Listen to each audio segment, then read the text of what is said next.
बताएं। मच्छर मक्खी को देखकर आप उसको इंसेक्ट ही क्यों बोलते हो, क्रस्टेशिया में क्यों नहीं रख देते उसको मच्छर मक्खी को?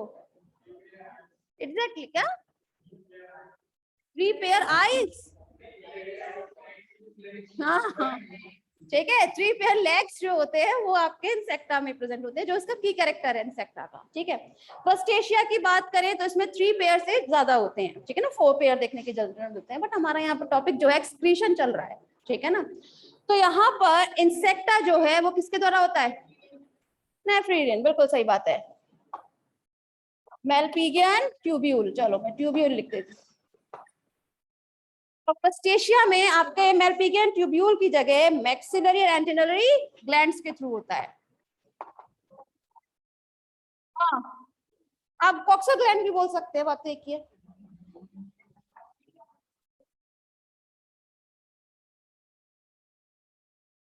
ठीक है।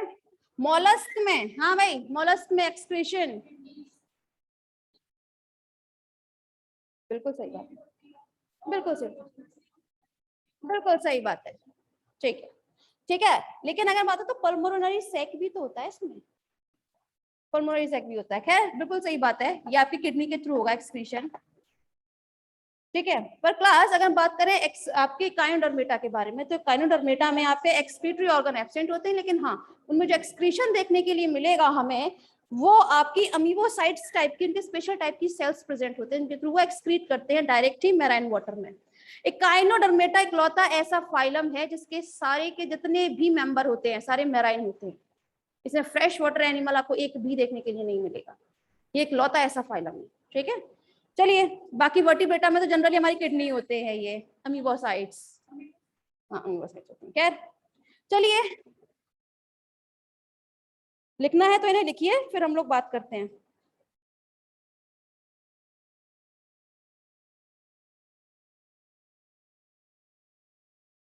लिख लिया ना?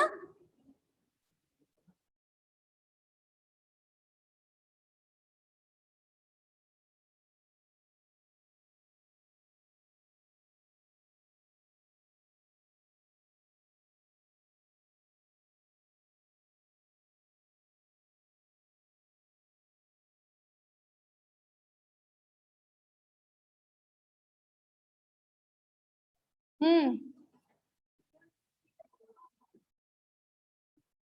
किसका? किसका? अच्छा, एस्क्रेमेंथीज का पूछ रहे हो? हाँ, तो ये फ्लैट वॉर्म्स में चले जाते हैं। हाँ, फ्लैट वॉर्म्स में आते हैं एस्क्रेमेंथीज। फ्लैटी हेलमिंथीज के बाद जो होंगे ना वो। हाँ, चलिए अब हम लोग बात करेंगे वर्टिब्रेट्स की। तो इसमें कौन कौन से होंगे एक्सक्रीटरी ऑर्गन आपके, बताएं। और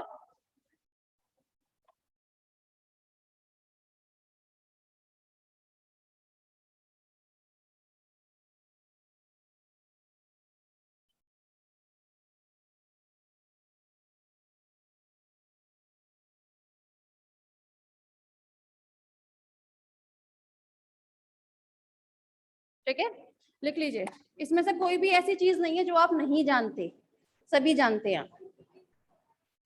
सॉरी, है स्प्लीन। हाँ स्प्लीन भी होता है, इसलिए मैंने एसेट्रा लगा दिया, होने को तो बहुत सारे भी होते हैं। प्लीज, मैंने एसेट्रा लगा के खत्म किया बात अपनी, क्योंकि आपका ये टॉपिक मुझे बहुत जल्दी कंप्लीट करना है इसलिए।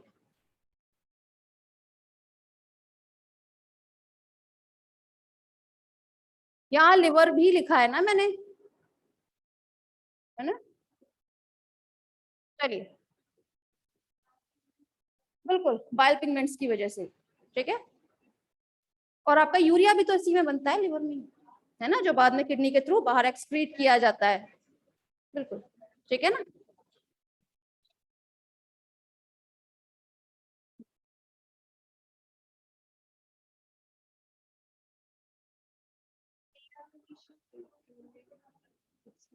क्या? हाँ, डीएमिनेशन अभी पढ़ाएंगे ना।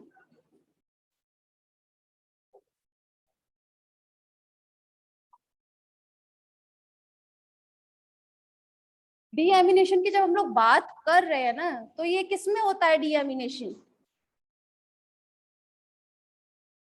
जनरली अगर हम लोग बात करें तो आपका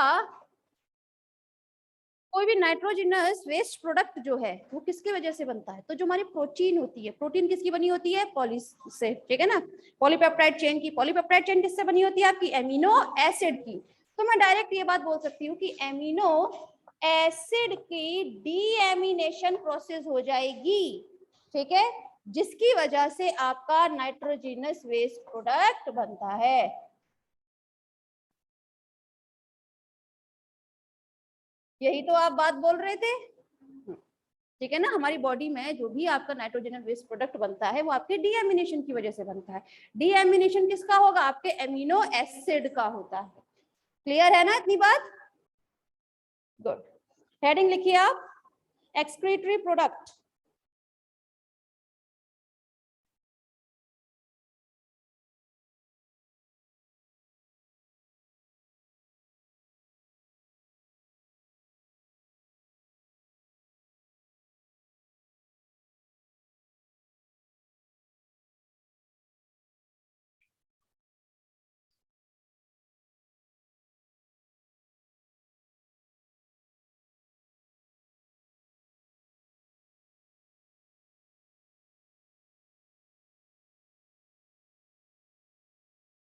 ये तीन टर्म्स आप लोगों ने बहुत पहले भी पढ़े होंगे, शायद उसमें आ जाता है 8th या 9th में आता है ये। हाँ, क्योंकि ये तीन टर्म्स मैंने भी पढ़ाए हुए हैं ना, इसलिए बस मुझे क्लास याद नहीं आ रही है कि मैंने किस में पढ़ाया था। तो ये तीन टर्म्स आप लोगों ने जहां तक मुझे याद है 9th में पढ़ा होगा, 8th या 9th में। क्या होता है ये तीन टर्म्स? ध्यान रखें। मुझे मालूम है कि आपको तो सब चीजें याद है। ये फर्टाइल ब्रेन तो मुझे पता है, बट थोड़ी सी जो इनफर्टाइल ब्रेन बैठे हुए ना, इनको भी थोड़ा सा काम करने का मौका दें। बताएं, अमोनोटाइलिक क्या होते हैं, यूरियोटाइलिक क्या होते हैं, और यूरिकोटाइलिक क्या होते हैं? फिर ये तीन टर्म्स को बस, हाँ, वो भी थोड़ा सा बता ही देते हैं। बाकी के तीन पीछे, बाकी के तीन चलिए आप ही बता दीजिए। हाँ, बिल्कुल सही बात है। अमोनिया के फॉर्म में ये क्या करेंगे? अपने एक्सक्रीटरी प्रोडक्ट को एक्सक्रीट करते हैं, ठीक है ना।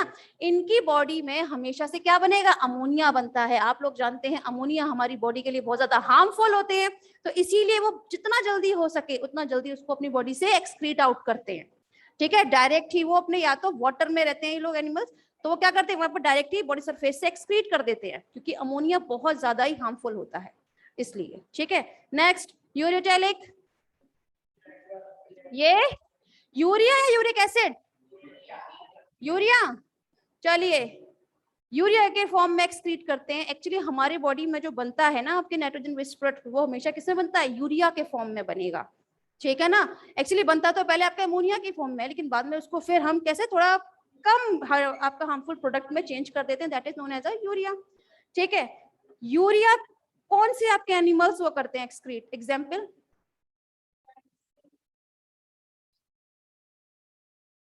हाँ, कौन से करते हैं? कौन करते हैं? Urea. Class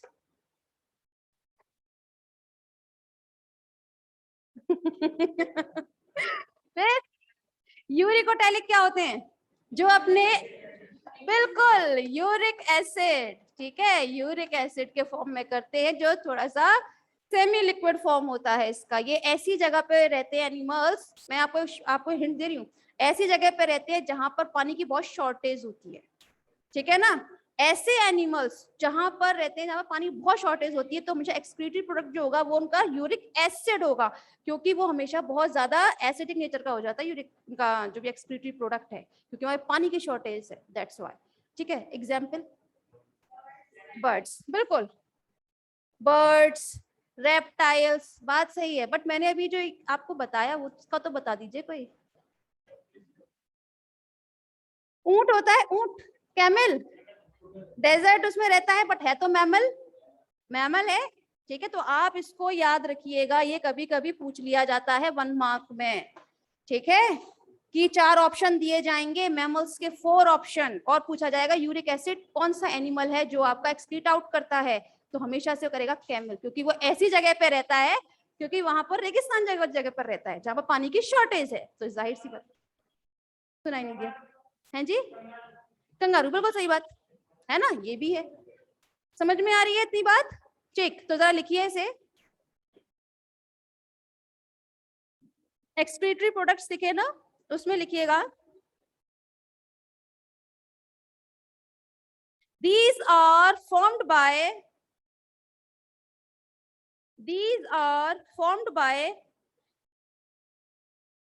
degradation of protein. Protein mean amino acid की बात चल रही है, क्योंकि प्रोटीन आपकी एमिनो एसिड से ही तो बनती है, ठीक है? Protein, pyrimidines and purines, etc.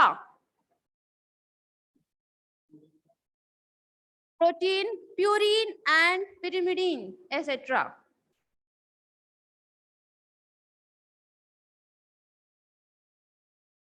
On the basis of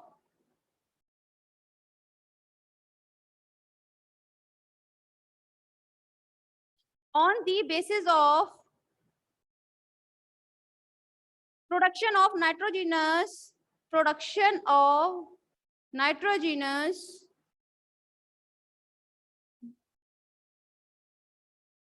waste product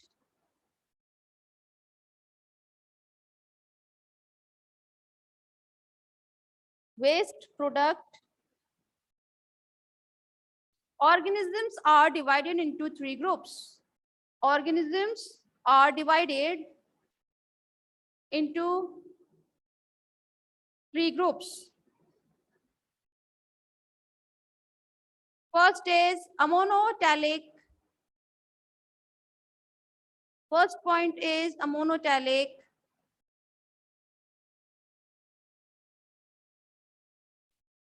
dash करके लिखिएगा इसमें, organisms which excrete out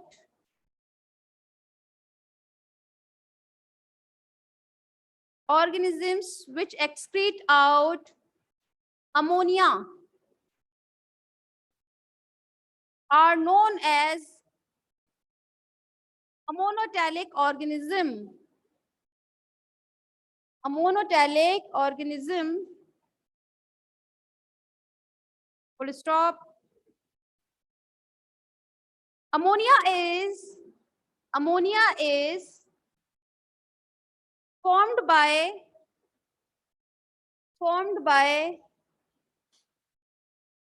deamination of amino acid.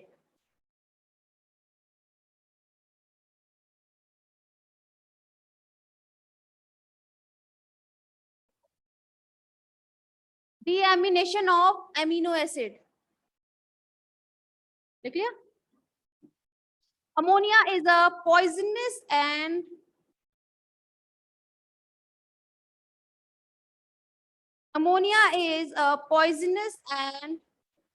toxic gas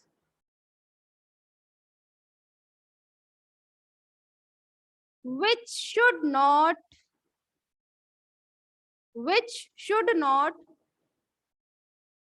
remain in body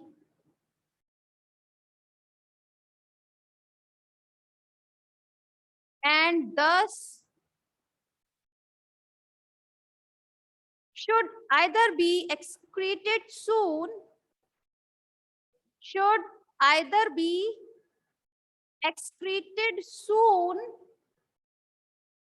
or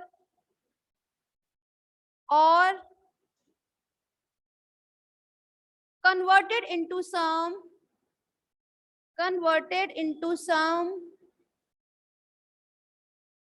other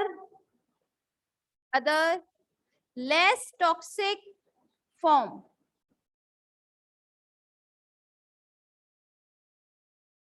Example,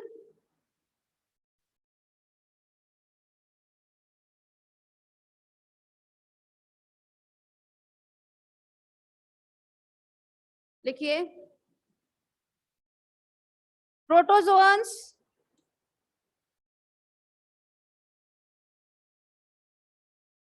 coelentrates, arthropod, etc. Next is ureotelic. Next is ureotelic.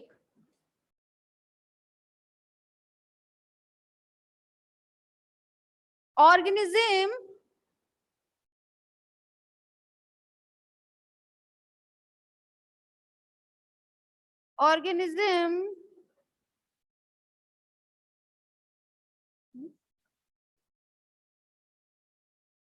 which excrete out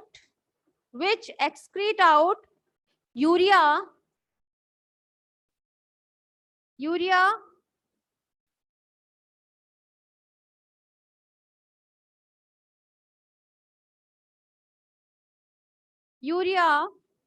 as excretory product, as excretory product are known as ureotelic. RBD की book है क्या आपके पास? RBD की book है? अच्छा, known as ureotelic. It is an important feature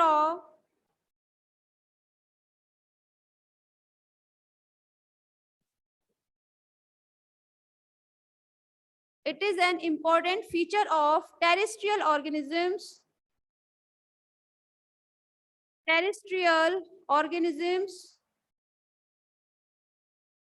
as urea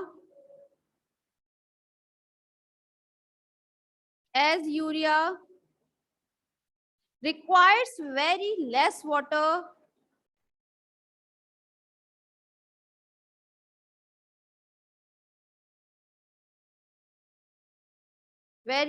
water to be excreted out. Example: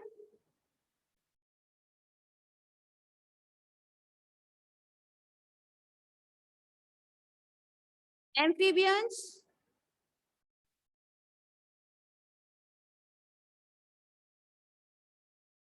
mammals, bracket में लिखिएगा humans.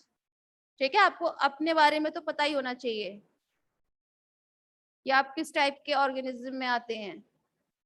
Third point लिखिएगा uricotelic.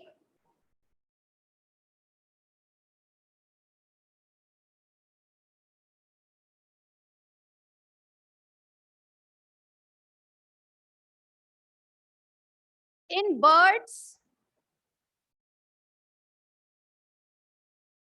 birds, reptiles,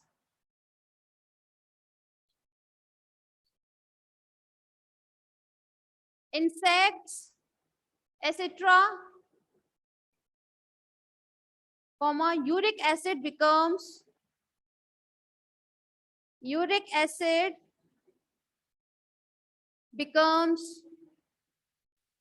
the major excretory product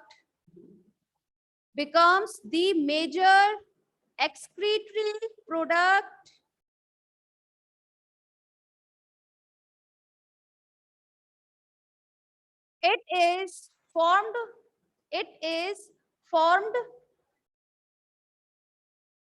from ammonia and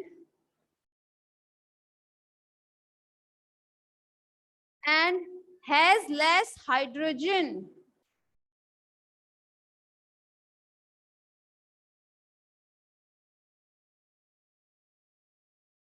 It is less toxic.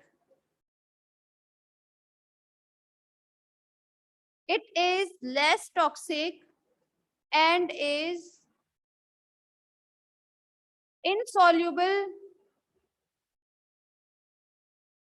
in water. There can be stored and excreted out in crystalline form. In crystalline form, हाँ crystalline, या फिर आप bracket में लिख लीजिएगा semi liquid form. आपकी book में जो लिखा मैंने वो बताया, ब्रैकेट में लिखिएगा semi liquid form.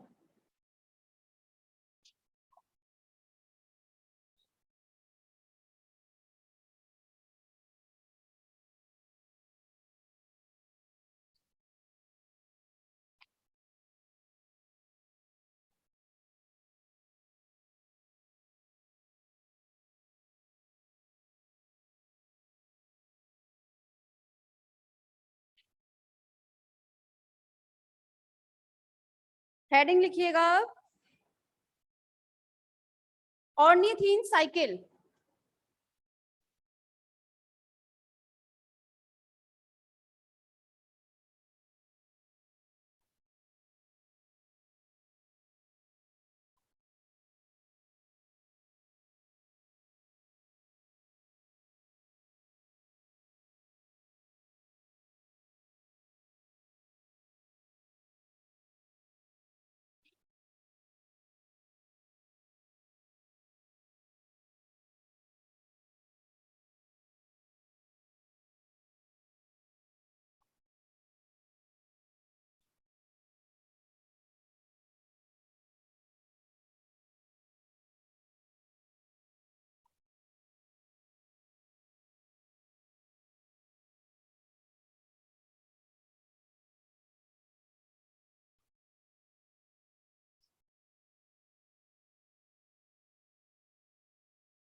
1 inorganic phosphate.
हाँ भाई क्लास, पहली बात तो ऑर्निथिन साइकिल अपने आप में बहुत मोस्ट इंपॉर्टेंट है।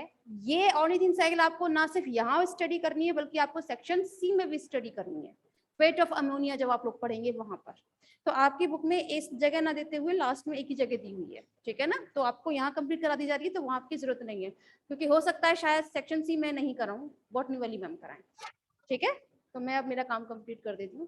तो देखिए क्लास, यहाँ हम लोग बात करें ऑर्निथिन साइकिल की, तो फर्स्ट क्वेश्चन आपका यहाँ पे ये अराइज होता है कि ऑर्निथिन साइकिल होती किसमें। तो ऑर्निथिन साइकिल होती है हम लोगों में, ठीक। अब हम किस टाइप के ऑर्गेनिज्म है, अमोनोटैलिक, यूरियोटैलिक या यूरिकोटैलिक, यूरियोटैलिक में, ठीक है ना। तो यहाँ पर ऑर्निथिन साइकिल जो है वो यूरियोटैलिक ऑर्गेनिज्म में होती है, जिसकी वजह से लास्ट में एंड प्रोडक्ट क्या बन रहा है आपका, यूरिया।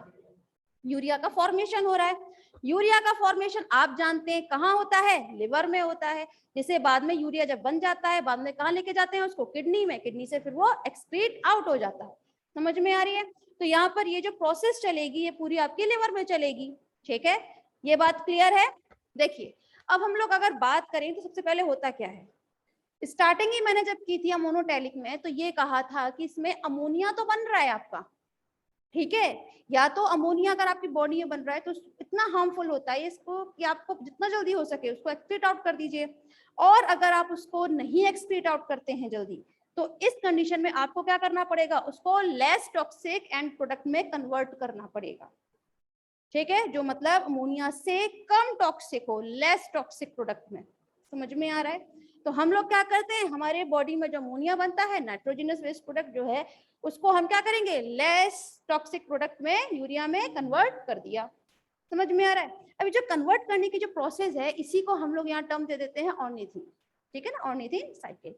सबसे पहले होगा क्या, आपका अमोनिया कार्बन डाइऑक्साइड और वाटर मॉलिक्यूल, ठीक है, इन दोनों से कंबाइन करेगा, वो भी किस एंजाइम की प्रेजेंस में, कार्बामाइल फॉस्फेट सिंथेटेज एंजाइम की प्रेजेंस में, जिसमें आपको रिक्वायरमेंट होगी एनर्जी की।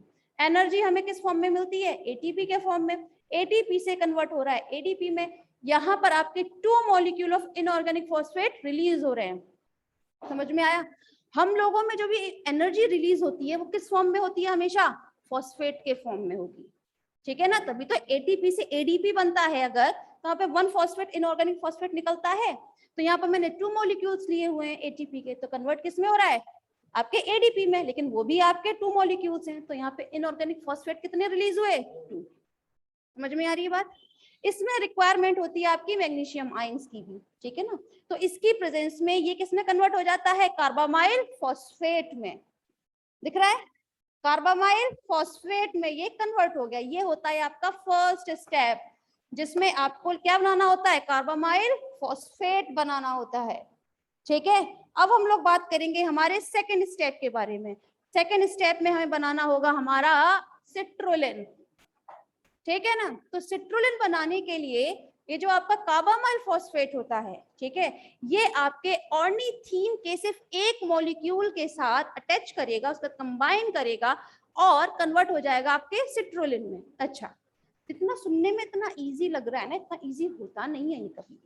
इसे भी कन्वर्ट करने के लिए हमें किसकी जरूरत पड़ेगी? एंजाइम की। ठीक, यहाँ एंजाइम जो यूज होगा दैट इज द आर्जिनिनो कार्बामाइल ट्रांसफरेज और साथ में बायोटिन कोफैक्टर। समझ में आया? इसकी प्रेजेंस में किसमें कन्वर्ट हो रहा है? ये सिट्रुलिन, और वन इनऑर्गेनिक फॉस्फेट रिलीज हो रहा है। ऑर्गेनिक फॉस्फेट रिलीज हुआ, इट मींस हमको एनर्जी भी मिल रही है। क्लियर है? देखिए, अब हम लोग बात करें तो यहाँ पर आपका एक मॉलिक्यूल वाटर का भी एक निकलता है, ठीक है ना, एक वाटर मॉलिक्यूल भी निकल रहा है साथ में। सिट्रुलिन तक समझ में आया? सिट्रुलिन बनना, सिंथेसिस ऑफ सिट्रुलिन, ये आपका सेकंड स्टेप था। ठीक है, अब हम लोग बात करेंगे हमारे थर्ड स्टेप के बारे में, जो होता है आपका आर्जिनिनोसक्सेनिक एसिड का formation, synthesis of argininosuccinic acid. Clear है? इसमें क्या होता है आपका, ये एस्पार्टिक एसिड, क्वेश्चन आता है एस्पार्टिक एसिड क्या है। तो यहाँ पर जो अमोनिया है, एक अमोनिया हमारा वहां यूज हो गया, अमोनिया का वन मॉलिक्यूल।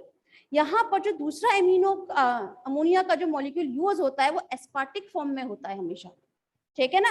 अभी एस्पार्टिक एसिड और सिट्रुलिन ये कंबाइन कर जाते हैं और क्या बना लेते हैं? आर्जिनोसक्सेनिक एसिड। और आर्जिनोसक्सेनिक एसिड बनाने के लिए भी यहाँ किसकी रिक्वायरमेंट होती है आपकी? समझ में आया? और मैग्नीशियम आयन की प्रेजेंस में ये एटीपी में कन्वर्ट होता है, साथ में निकल रहा है आपका वन इनऑर्गेनिक फॉस्फेट। समझ में आया? यहाँ तक किसी को कोई परेशानी है तो पूछे। क्लियर है? आर्जिनोसक्सेनिक एसिड अब आपका बन चुका है यहाँ पर, ठीक है ना।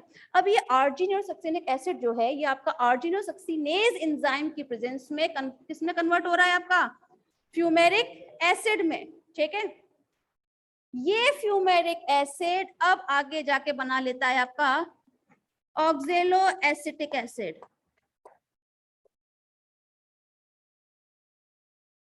ठीक है, ऑक्जेलिक एसिटिक एसिड जो होता है आपका, ये आपके क्रेब्स साइकिल में जाता है, इतना याद है ना। ठीक है ना, तो ऑक्जेलिक एसिड से स्टार्ट होती है अभी क्रेब्स साइकिल, है ना। तो यहाँ पर कहने की बात ये है, फ्यूमेरिक एसिड जो है लास्ट में कहाँ चला जाएगा? आपके क्रेब साइकिल में। क्लियर है? समझ में आया? अब एक बार और समझिए, यहाँ पर आपका फ्यूमेरिक एसिड बना था जो आर्जिनोसक्सेनिक एसिड की वजह से, और उसमें एंजाइम कौन सा यूज हुआ था? आर्जिनिनोसक्सिनेज एंजाइम। ठीक है, फ्यूमेरिक एसिड बना, फ्यूमेरिक एसिड से लास्ट में क्रेब्स साइकिल में गया क्योंकि ऑक्जेलो एसिड से बनाया था। क्लियर? अब यहाँ पर एक तो फ्यूमेरिक एसिड बना है, ठीक है, साथ में बन जाता है आपका आर्जिनिन। क्या बन जाता है? आर्जिनिन। ये आर्जिनिन आर्जिनेज एंजाइम की प्रेजेंस में क्या बन जाता है? आपका यूरिया। ठीक है, यूरिया में कन्वर्ट हो जाता है। यूरिया में कन्वर्ट होने के लिए इसको जरूरत पड़ती है आपके एक वाटर मॉलिक्यूल की। समझ में आया? ये साथ में यूरिया बनाता है और बना लेता है आपका ऑर्निथीन। क्लियर है? आपका जो आर्जिनिन था ये आपके टू कंपाउंड में कन्वर्ट हो रहा है, एक तो यूरिया बना रहा है और दूसरा ऑर्निथीन। ये ऑर्निथीन फिर से आपका ऑर्निथीन साइकिल में फिर से आपका साइकिल हो जाता है। क्लियर?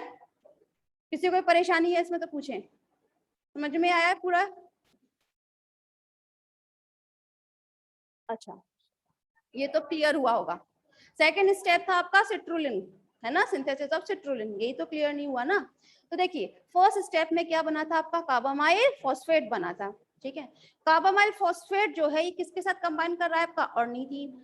ऑर्निथीन किसके से बना है? ऑर्जिनिन की वजह से बना है। समझ में आ रही है? ऑर्जिनिन जो था आपके, ऑर्जिनिन आपकी जो एंजाइम था, ठीक है, उसकी प्रेजेंस में किसमें बदल गया था? यूरिया में और ऑर्निथीन में। तो ये बनने वाले ऑर्निथीन और कार्बामाइल फॉस्फेट ये दोनों कंबाइन कर जाते हैं, एडिशन का चाहे तो साइन लगा लीजिएगा, ठीक है, कंबाइन कर जाते हैं और बायोटिन को फैक्टर और ऑर्जिनिनो कार्बामाइल ट्रांसफरेज एंजाइम की प्रेजेंस में कन्वर्ट किसमें हो रहा है? सिट्रुलिन में। ठीक है, इसमें से एक वाटर मॉलिक्यूल भी बाहर निकल रहा है। ठीक है, इसमें एक वाटर मॉलिक्यूल भी बन रहा है। अब समझ में आया? इस तरह से आपका सिट्रुलिन का फॉर्मेशन हो रहा है। क्लियर? गुड। नेक्स्ट हेडिंग लिखिएगा आप।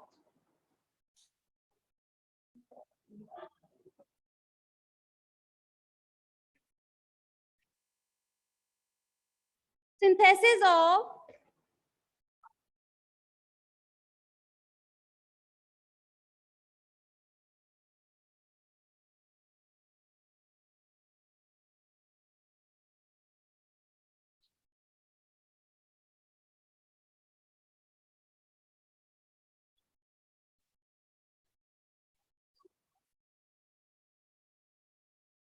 ऑर्निथिन साइकिल में तो हमारा यूरिया बना था, है ना।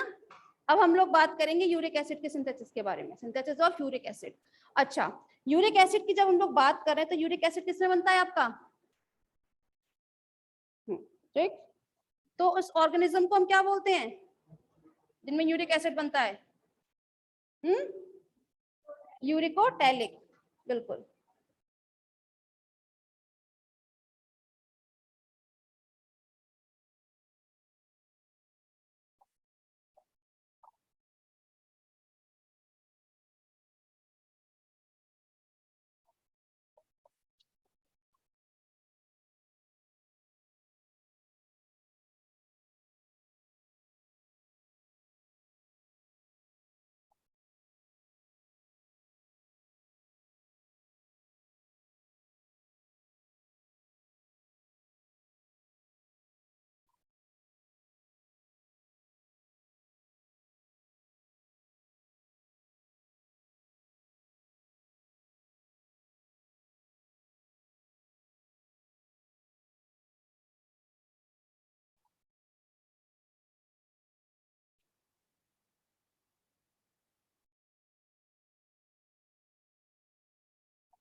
हो गया?